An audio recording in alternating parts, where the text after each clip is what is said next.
Power star Pawan Kalyan గారి గురించి మనం ప్రత్యేకించి చెప్పనక్కర్లేదు. ఆంధ్ర రాజకీయాల్లో కీలకంగా వ్యవహరిస్తున్న నేతగా పవన్ కళ్యాణ్ గారు వేగంగా ఎదుగుతున్నారు.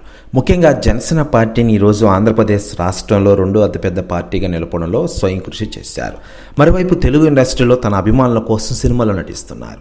మొదటిగా హరిహర వీరమల్లు సినిమాతో ఇటీవలే 12వ స్థాయిలో మన ముందుకు వచ్చిన ఆయన త్వరలోనే ఓజీ సినిమాతో రాబోతున్నారు. సెప్టెంబర్ 25వ తేదీన గ్రాండ్గా ఈ సినిమా దసరా వ్యాప్తంగా రిలీజ్ అవబోతున్న విషయం మనకందరికీ తెలిసిందే. మరోవైపు పవన్ కళ్యాణ్ గారి మాజీ భార్య రేణుదేశాయ్ గారు తాజాగా పవన్ కళ్యాణ్ గారికి ఇంటికి సడన్ ఎంట్రీ ఇచ్చారట. ప్రస్తుతం జరుగుతున్న పరిణామాల గురించి చర్చించుకున్నారట. మరోవైపు ఇక డిప్యూటీ సీఎం పవన్ కళ్యాణ్ గారి ఇంటికి రేణుదేశాయ్ రాగానే షాక్ అయ్యారట అన్నా లేచినవ్వ గారు.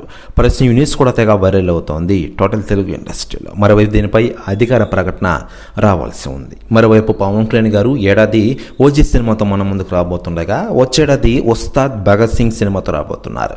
వచ్చేడాది సమ్మర్లో ఈ సినిమాను రిలీజ్ చేయాలని చూస్తున్నారు మూవీ మేకర్స్.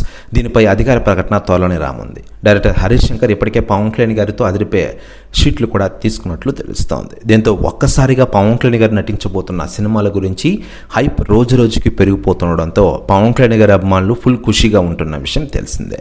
మరోవైపు రాజకీయాల్లో కూడా ఆయన తిరుగులేని నాయకుడిగా ఎదుగుతూ ఉన్నారు.